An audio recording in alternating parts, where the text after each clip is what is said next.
Hey guys, and welcome back to my channel. So today in this video, what I wanted to do is, as you can see, this is my mom's kitchen. It is so outdated. It's got terrible red marble, I don't even know, looking countertops. The cabinets need to be repainted. The faucet needs to be redone. Just everything about this kitchen is so outdated. It's an eyesore for me. It's time to update the kitchen. My mom and I are both a little short on money, so I saw this idea on YouTube and actually I think also Pinterest like a year ago, a little over a year ago, and I've been meaning to do this, but I just haven't had much time. What I want to do is I want to just put like faux vinyl marble looking. Let me show you guys. So this is my mom's kitchen floor. It is lime green. We have white cabinets that need to be repainted and this terrible countertop. So today what I'm going to do is I'm actually going to be just redoing the countertops in a very cheap and simple way, which I'm sure you guys have seen this, but I'm going to do a video on it anyways, is to just use marble contact paper. I want to make this kitchen look super up to date and not so much of an eyesore, because I actually want to start doing some cooking videos for you guys, and it just doesn't look good with the countertop and this, just everything around it. Like this whole space needs to be redone, and I'll do it little by little, but until we're able to actually come up with like 20 grand to redo the kitchen properly.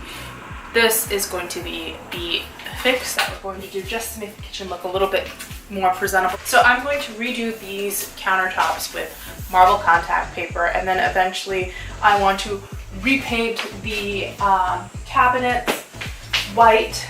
Like I want it to be like an open airy feel. Yeah, and then I'm going to get like faux marble or something along the lines on the floor to make it just not lime green, because this is but yeah, when I redo the cabinets I am just going to keep the old finishings because they're actually in pretty good shape. They just need to be cleaned off. So let's get into this video. So what you need to do this is some contact paper. I'm going to use some X-Acto knives to cut it properly and precisely. I'm going to either use a ruler or a T-square. I just haven't found one yet. And to really start doing this video properly, I have to clear up everything off the countertops. So I'm gonna go do that.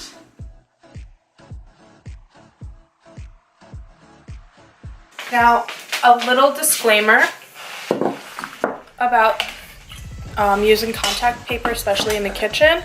It's not so much a problem in the bathroom.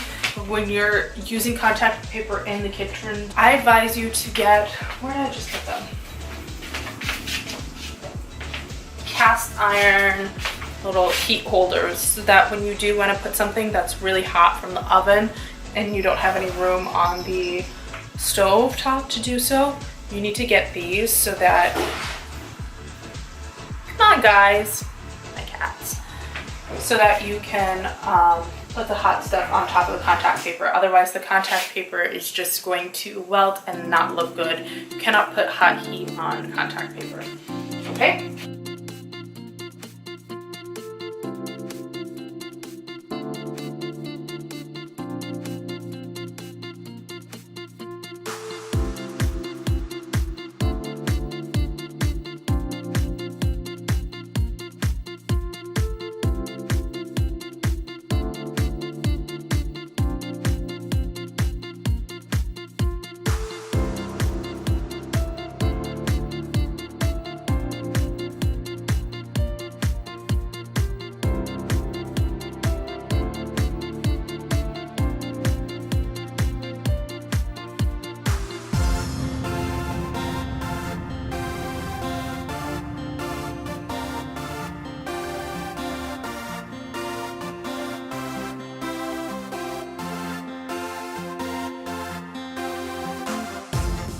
Okay, so next, after cleaning off the countertops to make sure they're super clean and that the contact paper will stick smoothly to it, I just measured out a piece of contact paper and cut it. I've learned that working with smaller pieces of contact paper will make it a lot easier to smooth out and stick properly. So what you do next after you've measured it out is to just take off the backing so that you get to the sticky part, and then what you're going to do is you're going to lay the sticky part of the contact paper down onto the countertop or whatever space you're going to be using the contact paper to be covering. So I just stick it down just like this in small sections, and then I pull the wax paper back and stick it down on the countertop very slowly. And as I'm doing that, I use a credit card or a sharp, smooth surface to smooth out all of the air bubbles, and I push them out towards one side in small sections. And after the contact paper is smoothed out and laid down on the countertop properly, I have these metal trimmings that I wanted to keep incorporated in the kitchen. Since the handles and knobs on the cabinetry is silver, I wanted to still accentuate that. So what I'm doing is I'm using my credit card to just push the paper up as close as possible to the trimming, and then I use my X-Acto knife and cut off the excess paper.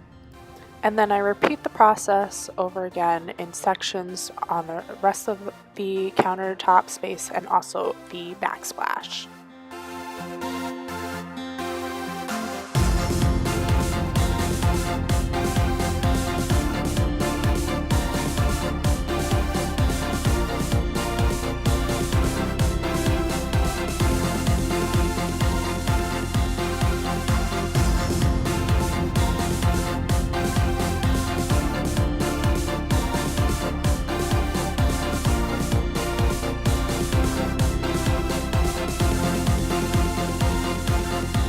Okay, so this is the final result. I had to cut everything, especially the backsplash, and I had to use a card just to smooth out all of the bubbles on it, but it came out pretty decent. It looks much better.